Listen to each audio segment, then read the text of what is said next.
lecture on Dostoyevsky, and particularly his fictional character, the Grand Inquisitor from the Brothers Karamazov, we turn to some of the great, lasting, immortal ideas that characterize political theory as well as fiction, ideas of freedom and authority, of human nature and politics, of temptation and submission. What better individual to open these comments with than Jesus Christ? So we begin with these remarks from the New Testament. Then said Jesus to those Jews which believed on him, this is St. John 8, if ye continue in my word, then are ye my disciples indeed, and ye shall know the truth, and the truth shall make you free. They answered him, we be Abraham's seed, and were never in bondage to any man. How sayest thou, ye shall be made free? Jesus then answered them, verily, verily, I say unto you, whatsoever committeth sin is the servant of sin. And the servant abideth not in the house forever, but the Son abideth forever. If the Son therefore shall make you free, you shall be free indeed. Well, there's one other passage. This one from St. Matthew, chapter 4. Then was Jesus led up of the Spirit into the wilderness to be tempted of the devil. And when he had fasted 40 days and 40 nights, he was afterwards a-hungered. And when the tempter came to him, he said, if thou be the Son of God, command that these stones be made bread. But Jesus answered and said, it is written, man shall not live by bread alone, but by every word that proceedeth out of the mouth of God. Then the devil take him up into the holy city, and setteth him on a pinnacle of the temple, and saith unto him, if thou be the Son of God, cast thyself down. For it is written, he shall give his angels charge concerning thee, and in their hands they shall bear thee up, lest at any time thou dash thy foot against a stone. Jesus then said unto the devil, it is written again, thou shalt not tempt the Lord thy God. Again, the devil taketh him up into an exceeding high mountain, and showeth him all the kingdoms of the world and the glory of them, and saith unto him, all these things will I give thee, if thou wilt fall down and worship me. Then saith Jesus unto him, get thee hence, Satan, for it is written, thou shalt worship the Lord thy God, and him only shalt thou serve. Then the devil leaveth him, and behold, angels came and ministered unto him. Fyodor Dostoyevsky, the author of great novels, was not a political theorist, but he managed to express in his works extraordinary themes that continue to resonate in political and social theory and contemporary philosophy. We today will go to only one of his novels, The Brothers Karamazov, his last novel written in 1880, and to one of the chapters in The Brothers Karamazov, chapter 5, part 5, the chapter called The Grand Inquisitor. And we'll analyze this in the context of our main concern, which is perspectives on freedom. We'll look at the way in which Dostoyevsky, as a novelist then, manages with stunning precision to anticipate some of the main concerns of the 20th century about modern political movements, especially totalitarian movements. When we speak of Dostoyevsky, though, let us remember this. He is a novelist. He often constructs characters that are not speaking obviously for him, and in the case of the Grand Inquisitor that we'll be looking at in a moment, he deliberately constructs a composite figure, an incarnation of evil that represents satanic forces not only from the Roman Catholic Church but also from Western science and technology, forces that Dostoyevsky, as a Russian chauvinist, is against. He manages to create this composite figure of ultimate evil and to transmit through this figure words that, ironically enough, have lived much longer than any words that Dostoyevsky wrote about his own political philosophy. The story, the fable, as you may know from reading the Brothers Karamazov or from reading this one chapter, which is sometimes often assigned to political theory classes, apart from the novel because it stands on its own for its brilliance, for its eloquence. The chapter begins with a fable told by one of the great figures in this novel, Ivan, to his brother Alyosha, and the fable recounts the second coming of Christ. Christ comes again during an awkward period for the Roman Catholic Church, the 16th century, the Spanish Inquisition. And he comes to the town square of Seville. As he comes to the town square of Seville, the Grand Inquisitor, patterned on the historical figure at the time, the real Grand Inquisitor, Torquemada, is burning individuals at the stake. You know the story of the Spanish Inquisition, that is thousands, literally thousands of people are burned at the stake, mainly Jews and Muslims, sometimes to confiscate their property, sometimes just to set an example of purity of faith. Christ comes at this time as these individuals are being persecuted, burned. And as he walks through the city, the novel records in a moving way how he manages to convey without a sound to people his identity. He conveys it through his radiance, through his presence, but above all through his compassion. In the midst of this terrible time when there is so much brutality, Christ's figure, in contrast, radiates empathy, a profound pity for humankind as is experiencing this tragedy. And as he does that, people recognize him, and they're drawn to him, and they crowd around him, and they beg him for some word, some counsel. The Grand Inquisitor, who is represented as an old cardinal, 90 years old, a figure that stands in the door of the church and watches all that's going on, immediately sees Christ, knows instantly that he has returned, and is satanic enough to set his soldiers on Christ.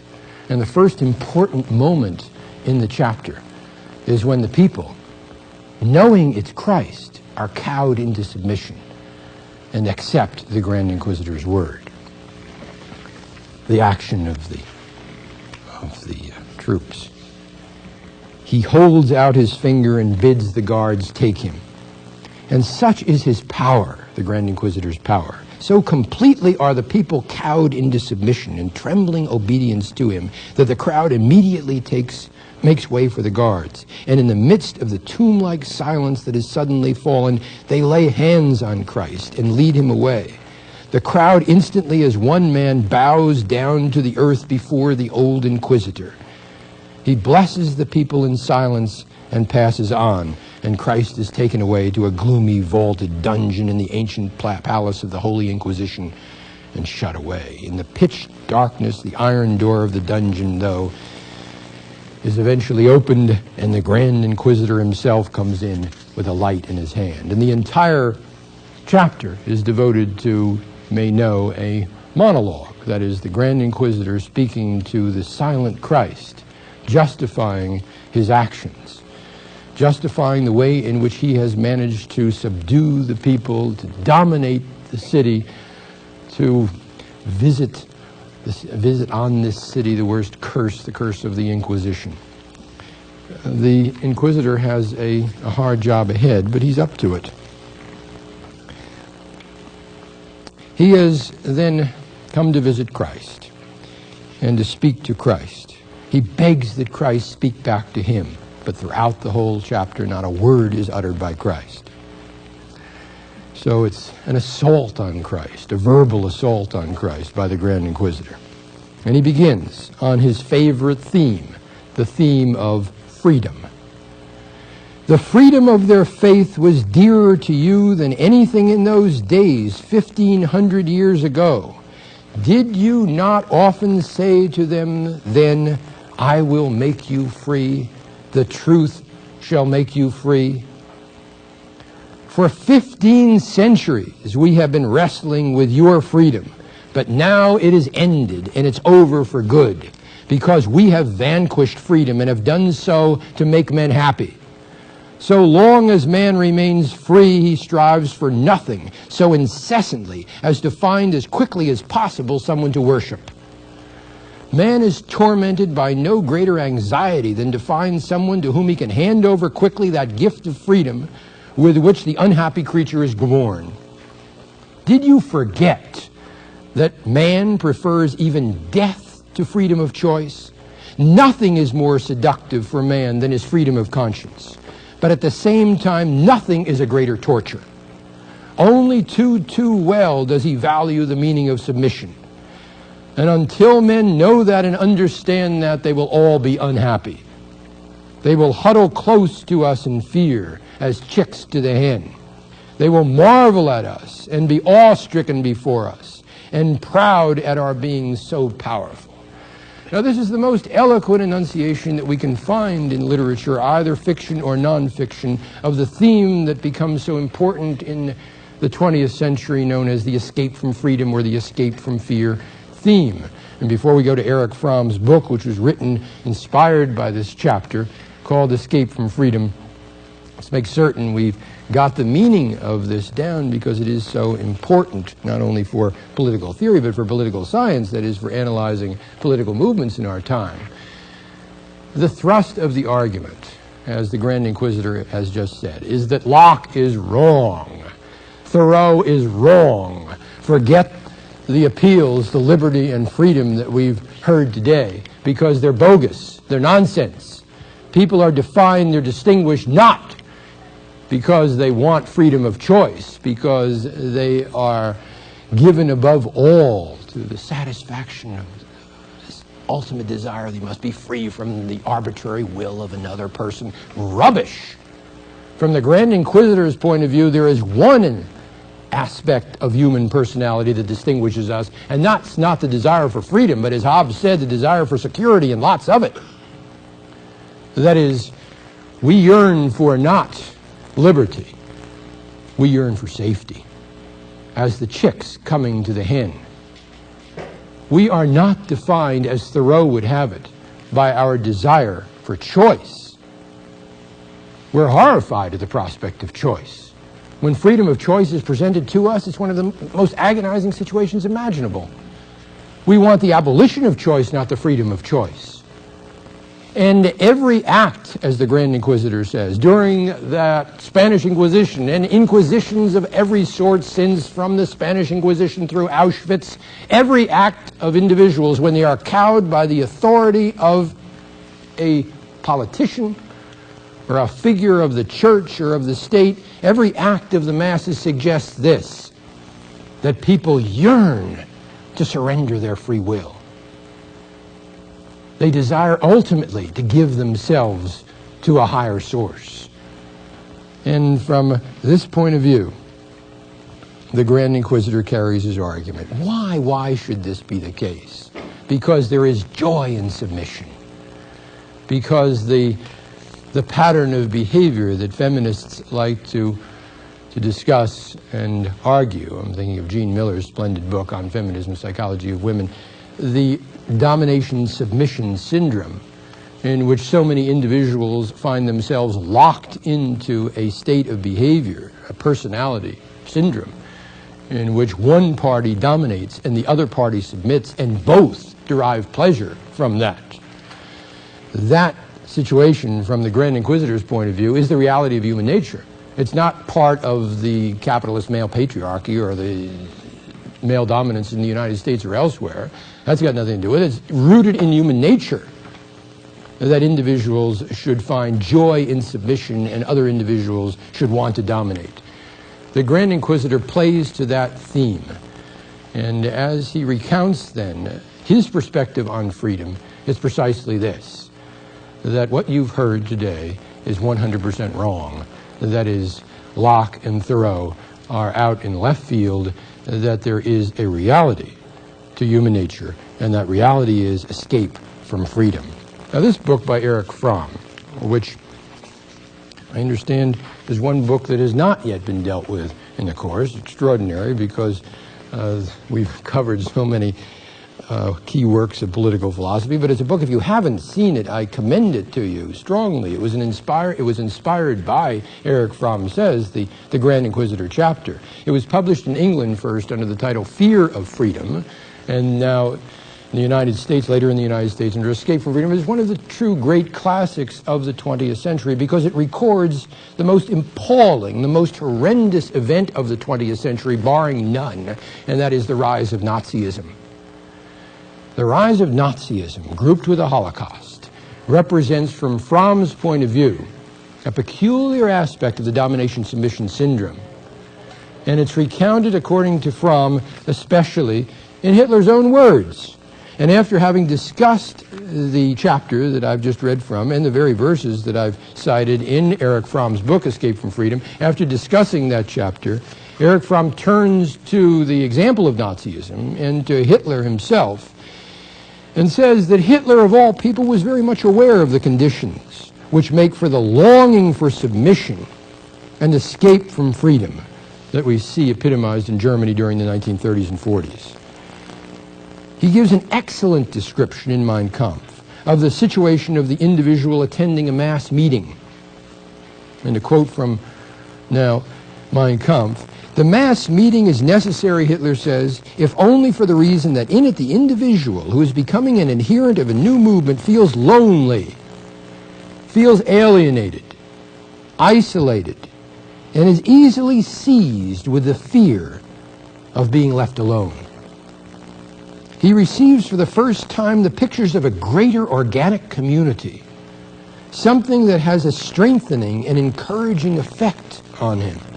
If he steps for the first time out of his workplace, out of the big enterprise, in which he feels inevitably very small, into the mass meeting, and is now surrounded by thousands and thousands of people with the same conviction, then he gains a sense of his own security in his submission. He derives a need that must be satisfied, and we know how to satisfy it." That is Fromm's Escape from Freedom. And we want to analyze it a moment before we return to the Grand Inquisitor, because it is so significant in terms of what Dostoyevsky's character is forecasting. That is, if we look at the events of this century, we see phenomena that are inexplicable unless we explain them through the Grand Inquisitor's analysis of freedom. We've said that Locke's idea of freedom has turned on the world, but hundreds of millions of people in China, in the Soviet Union, in Europe, especially under Nazism, hundreds of millions of people in this century in a wholly unprecedented way, if we look at the scourge of mass political movements that has swept through this world in this century, movements that had no conceivable parallel in previous centuries, where hundreds of millions of people were galvanized under the word of an individual or the doctrine of a party. How do we explain that phenomenon? There are political scientists, I assure you, scurrying all over the world and getting grants and writing dissertations on this still, trying to explain why so many individuals allowed themselves to be sucked into this domination-submission syndrome, into a state in which they freely and gladly and with joy give their will to a leader, surrender their allegiance in the most unthinking way to a despot, to a tyrant, to a Hitler. From Dostoyevsky's point of view, that is from the Grand Inquisitor's point of view, because remember the Grand Inquisitor is created by Dostoyevsky, and he doesn't share that view, but nevertheless from the point of view of this evil cardinal, this is all totally explicable. It's explicable in terms of the anonymity of our age. It's explicable in terms of the way this term that Durkheim coins in the 1880s of anomie, the term that means an individual's sense of terrible isolation, of being left alone, what Fromm analyzes in Escape from Freedom as the hallmark of our age. The way in which an individual can feel so at first lonely in a crowd and then, as Hitler saw, be drawn into that crowd, into that nexus, and understand for the first time that his identity is with the masses. That kind of attitude, that is special to the 20th century, and the Grand Inquisitor forecasts it brilliantly.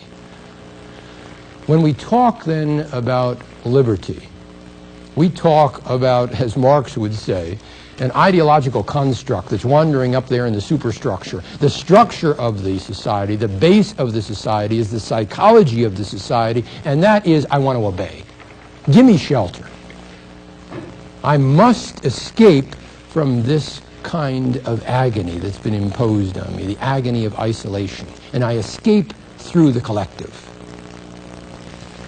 The escape from freedom theme is so good, it's so rich, that we can apply it to political movements across the board, whether we're speaking about the Cultural Revolution in China from 1965 to 69 under Mao Zedong, which would be inexplicable without this, or speaking of the Stalinist purges during the late 30s and the millions of people, tens of millions of people that were slaughtered as a result of that individual managing to impose upon the masses this will to obey, this unthinkable will to obey.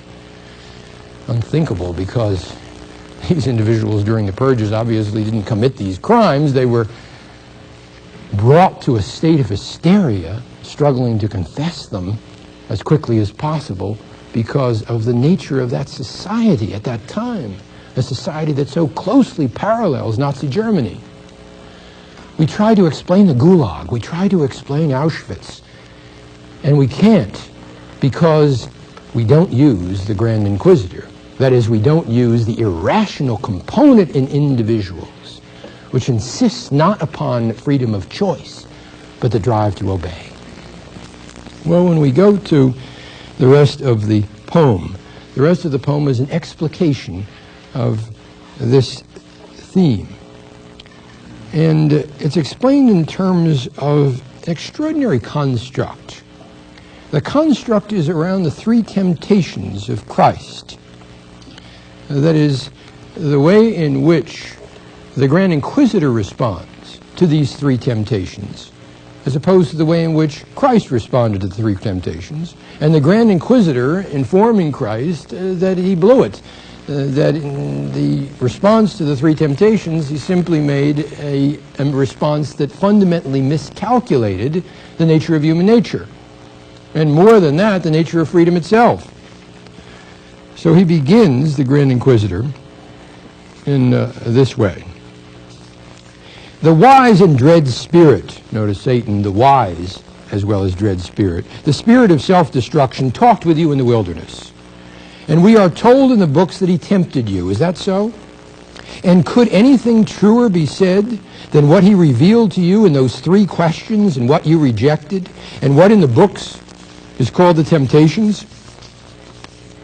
In those three questions, the whole subsequent history of mankind is, as it were, brought together into one whole and foretold. And in them are united all the unsolved historical contradictions of human nature throughout the world.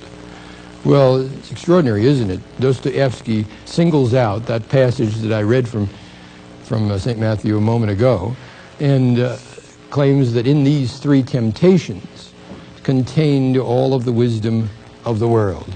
And so the poem, I keep calling it a poem because Ivan calls it a poem, but sometimes we call it a fable or a chapter in a book. The fable or the poem is constructed around, as I said, these three temptations. We go question by question through the poem. Judge yourself. Who was right, you or he who questioned you then? Remember the first question. Its meaning, in other words, was this. You would go into the world and are going with empty hands with some promise of freedom, which men in their simplicity and their natural unruliness can't even understand, which they in fact fear and they dread, since nothing has ever been more insupportable for a man in a human society than freedom. Do you see those stones in this parched and barren wilderness? Turn them into bread, and mankind will run after you like a flock, grateful and obedient, though forever trembling lest you withdraw your hand and deny them your bread. But you would not deprive man of freedom, and you rejected the offer, thinking, what is that freedom worth if obedience is bought with bread? You replied that man lives not by bread alone. But do you know that for the sake of that earthly bread, the spirit of the earth will rise up against you and fight with you and overcome you, and all will follow him, crying, who can compare with this beast? He has given us fire from heaven. Do you know that centuries will pass and humanity will proclaim through the mouth of their wisdom and science that there is no crime and therefore no sin, there is only hunger? Feed men and then demand virtue from them. In the end, they will lay their freedom at our feet and say to us, make us your slaves, but feed us. This we call the temptation of plenty, the temptation of the, putting it broadly, when I talk to Columbia and Barnard students about this, of the cash nexus. The temptation then that asks, is there anything in life more important than money? Is there anything more important than earthly bread? Surely not the bread of heaven that Christ is selling. From the Grand Inquisitor's point of view, Christ, in terms of the first temptation, is badly misled. He thinks that individuals care more for the bread of heaven than for earthly bread. He thinks that the rewards of materialism are unimportant. He thinks that the temptations that are offered to each one of us each day are somehow irrelevant. From the Grand Inquisitor's point of view, this is a basic fallacy. And the idea of living a life according to Christ's teaching, simplify, simplify, simplify, and denying oneself of all the conveniences of life, that isn't what most of us want to do. That's unreal. That's inhuman. And so when the Grand Inquisitor asks the question, have people, since Christ set forth his message, shown a desire to sell out to mammon, and Christ is silent, and the Grand Inquisitor screams back and says, yeah, they do sell out to mammon. Every time. We know that because we know what human nature is all about. Human nature is about not freedom. Human nature is about a desire to acquire. As Tracy Chapman likes to say, mountains of things. We define ourselves in terms of mountains of things. Christ despised that concept, or at least he renounced that concept, and we grab onto it. From the Grand Inquisitor's point of view, make us your slaves, but feed us. Give me the cash. Now, the second temptation is a more difficult one, a less direct one, as the Grand Inquisitor presents it. The second temptation, remember, applies not to Christ turning the bread into stones, or the stones into bread, but rather the challenge on the part of Satan when he takes Christ up on the pinnacle of a temple to jump off and to demonstrate his immortality before all the world by flying around with the angels. From the Grand Inquisitor's point of view, that would have the virtue of erasing all doubt, once and for all, from anyone's minds about the truth of Christ, because it would demonstrate Christ's immortality, not, as Christ chose to demonstrate it, ascending to heaven in the middle of the night, but rather jumping off the temple and showing that Christ could perform supernatural acts, showing everyone, or more than that, as the Grand Inquisitor says, climbing down from the cross. The lines go, when the wise and dread spirit set you on the pinnacle of the temple and said to you, if thou be the Son of God, cast thyself down, you refused. You would not cast yourself down. Why? You didn't descend from the cross when they shouted to you, mocking and reviling you, if thou be the Son of God, come down from the cross. You did not descend, for again you would not enslave man by a miracle, by this ultimate miracle. Christ obviously had the power. Christ had the power when he came back, when those troops came at him from the Grand Inquisitor, to sweep those troops away. He's the power of a God. He has the power of a God. But he does not choose to use it. Why? Because he craves faith given freely and not based on a miracle. But here too you judged men too highly, for they are slaves, of course. They are weak and vile. And then in unforgettable lines, the Grand Inquisitor says, we have corrected your work and have founded it upon miracle, mystery, and authority. 3 words appropriately italicized by Dostoyevsky. I always think it's amazing that Dostoyevsky wrote this out without revision. Didn't change a word of it. He was under tremendous pressure to serialize the Brothers K. And each chapter came out without any revision. So as he writes miracle, mystery, and authority, he manages to encapsulate from his point of view precisely what the sin of arrogance is all about. From Dostoevsky's point of view, the sin of arrogance applies not only to the Roman Catholic Church, not only to the claim of infallibility on the part of the Pope of Rome, but it applies to Western culture generally, because as Western culture generally faces Russian culture, science and technology in the West, it tends to assume that they're playing the role of God, that they're infallible. A sin that Christ would not commit, a sin of pride, a sin of demonstrating one's infallibility. From Dostoevsky's point of view, from the Grand Inquisitor's point of view, this is what it's all about. Not just that we strive to know God, but that we play God. And we so often do this. We assert our infallibility. It was Bertrand Russell who said once that people know that it is impossible to become God, but there are a few men who will not admit that impossibility. And the impossibility of this is not admitted by some of the mass leaders of our time. From this point of view, then, it is a denial of freedom, because individuals, when they are deprived of free choice, cannot exercise their will. Christ wants us to accept him freely. He wants us to choose him of our own free will. He does not want to resolve the situation once and for all by climbing down from the cross and demonstrating his own immortality. Christ, according to Dostoevsky's Grand Inquisitor, does not want, he never wanted to resort to miracle, mystery, and authority in order to cow individuals and make them submit. The Grand Inquisitor retorts that it was precisely Christ's mistake to do this because people love mystery. Remember what Goebbels said during the height of the Nazi horror, and that is, what do people want above all? They want a circus. They want entertainment, political entertainment. And the more mysterious that Nazism could be, the more unyielding in its domination, the more insistent in the way in which it performed one miracle of power after another, the more the chicks would come to the hen and accept their identity in submission. As Hobbes said, there is really no contest between freedom and authority.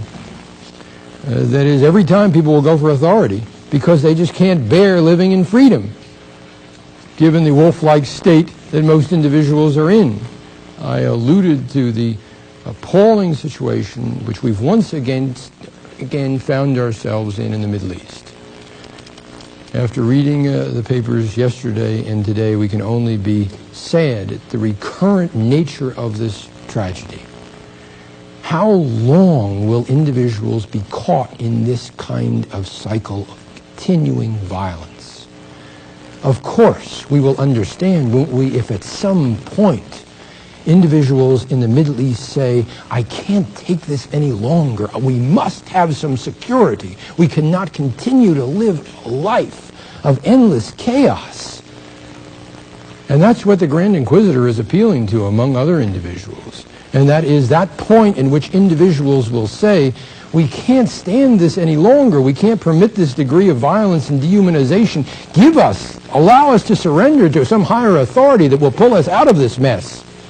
We know what it's like to be caught up in this kind of fear, but perhaps we don't know as well as people in Israel and the Arab countries. The problem is that we get caught up in this violence, in this insecurity, in this state of chaos, in this endless kind of self-destruction, not because we just make a mistake occasionally, not because the political policy of Israel or another country happens to be wrong. It's not that at all. It's because of human nature. We're like that. We need to accept that. And from the Grand Inquisitor's point of view, Christ's big mistake was to idealize human nature and think that we live according to the will of the Spirit or after the bread of heaven and all of that. We're after a rescue operation, people to pull us out, and a rescue operation, as Hobbes emphasized, in the most irrational manner possible. Miracle, mystery, and authority. Give us those, and we'll run as chicks to the hen. Now, the last of the three sins, remember there's, as we call them, the sin of plenty, the sin of pride, and now the sin of power, responds directly to this ingenious construction that Dostoyevsky has taken from Matthew.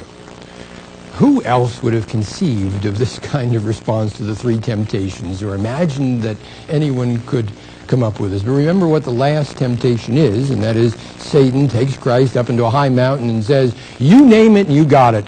All the world is yours if you will give yourself, your soul, to me. That temptation of power, closely allied to the temptation of plenty, urges Christ to buy into the domination-submission network and to dominate individuals wholly and completely, to once and for all impose on all the world peace. And the Grand Inquisitor targets it perfectly. You might have accepted then the sword of Caesar. Why did you reject that last gift that Satan offered you? Had you accepted that third counsel of the mighty Spirit, you would have accomplished all that man seeks on earth, and that is someone to worship, someone to keep his conscience. And then I love this line, and some means of uniting everyone in one indisputable, general, and unanimous anthill. That's what we want. We want to know what our duties are. We want to be able to have our functions perfectly designed, just as ants are in one massive anthill. Christ could have achieved that if he had only not resisted that last temptation. For the craving for universal unity, for total consensus, for a totalitarian community is the third and last anguish of men. Mankind as a whole has always striven to organize a universal state. Had you taken the world, had you taken Caesar's purple, you would have founded the universal state. You would have given us universal peace. But you did not. With us, then, we have the alternative. With us, everybody will be happy and will neither rebel nor everywhere destroy each other any more as they did under your freedom. Your freedom. It's a brilliant perspective on freedom. It's unbeatable. It seems to me to be so cogent and so powerful that it's no wonder that individuals keep returning to the Grand Inquisitor chapter. And people in my political theory course 10, 15 years later, as I've taught this at Barnard for 22 years, 15 years later will come back to me and say, you know, I've forgotten everything about that course except this one thing, and that is, you know, that Grand Inquisitor and the way in which he said the temptations of plenty, pride, and power. I can't forget that. Well, it is unforgettable because it's the ultimate answer, I think, to the first two perspectives of freedom that we've seen. And let's analyze now our three perspectives on freedom. The first perspective on freedom is Locke and Thoreau. And that is that to be free from the domination of another individual is not just something great, it is the defining characteristic of human nature. This is what we strive for above all else. Remember what Locke said in the second treatise. and that is that the state is constructed, one purpose, and that is to ensure that no individual is subjected to the arbitrary, absolute will of another man. That is the purpose of the state. John Stuart Mill says the same thing in the middle of the 19th century. And Thoreau takes up the cry with the essay on civil disobedience, saying that an individual's conscience and the free conscience of the person is the most sacred quality. And he elevates the idea of political and social freedom now to a sacrosanct position. This is what we want most of all, that we want freedom of conscience. What does the Grand Inquisitor say to that? That's the worst torment that anyone can have, to have that kind of freedom of conscience, to have so many choices in life. We want to be assigned a station. But that first freedom, the freedom of Locke and Thoreau, that freedom is the defining statement, with John Stuart Mill and any number of other liberals, that is the defining statement of political and social freedom. And in a nutshell, it's defined, remember, in these terms. None of us must sacrifice this quality, the quality to be free from the arbitrary absolute will of another. We fought the American Revolution over this. Now, the second kind of freedom is a very different kind of freedom. It's Christ's freedom. Remember what he says in St. John, "Accept me, and the truth shall set ye free." That version of freedom has echoed through the halls of political theory, and if you read the works of George Wilhelm Hegel and others, they apply this kind of freedom to the state and say this is the ultimate freedom, and that is that you are free insofar as you understand the truth of the state, the truth of God, but it's a spiritual freedom more than a political and a social freedom. It's a spiritual freedom that elevates you from what? From illusion, from the illusion of plenty. You are free insofar as you're emancipated from the cash nexus, from this drive that continually sucks us into getting more and more earthly bread rather than the bread of heaven. That kind of freedom, freedom from illusion, is what Plato was talking about when he said we're free in terms of freedom from the illusions in the wall of the cave and all of that. That kind of freedom is the freedom that comes only from truth.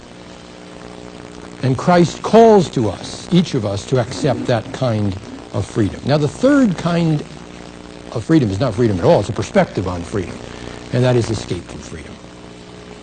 To escape from freedom is, from the Grand Inquisitor's point of view, not the defining element of human dignity and not spiritual questing. It's what most of us want to do. We either want to dominate or obey. We want to get into a situation where we can be ourselves and not into a situation which is Christ-like, or in Walden or fighting George III or whatever. We want to be in a situation that will allow us to express ourselves as we honestly feel. We want to be free from the agony of continuing choice and know what we are to do in society. That third perspective on freedom is the perspective on freedom that explains Auschwitz. If we deny that view of freedom, we deny the horrors of the Holocaust. We deny what's going on in so much of this century. We can't overlook what happened in Nazism. We can't possibly say that the Gulag and what Stalin did is irrelevant to the mainstream of world history. Rather, it's the opposite. Now, Dostoyevsky redeems himself at the end of the poem with a conclusion. And it's a moving conclusion, but I'll allow you to determine how persuasive it is. When the Inquisitor stopped speaking, he waited some time for his prisoner to answer him. His silence weighed down upon him. He saw that the prisoner had listened intently and calmly all the time, looking gently in his face, and evidently not wishing to reply. How ironic that Christ is now referred to as the prisoner. The old man longed for Christ to say something, however bitter and terrible. But Christ suddenly approaches the old man in silence and softly kisses him on his bloodless, aged lips. That was Christ's whole answer. The old man shudders. Something trembles at the edge of his lips. He goes to the door, he opens it, and he says to Christ, "Go, come no more, come never again, ever, ever." And he lets him out into the dark squares of the town. And so the prisoner leaves. And Alyosha asks, and the old man, the cardinal, the kiss burns in his heart, but the old man adheres to his idea. It's a perfect ending, and we can only gasp, it seems to me, at the perfection of this novelist. His finest work, the finest chapter in that work. But is it persuasive? In the contest between the ferocious exclusivity of this age in which individuals insist that kisses don't count, and the kind of compassion that Christ showed and still demonstrates as a kind of model for all of us to follow, that contest between inclusivity and exclusivity, between Hitler and Gandhi, between one form of political movement and another form of political movement, between one political leader and another, that kind of contest is the contest of our time. From Dostoyevsky's point of view, it ends with a kiss.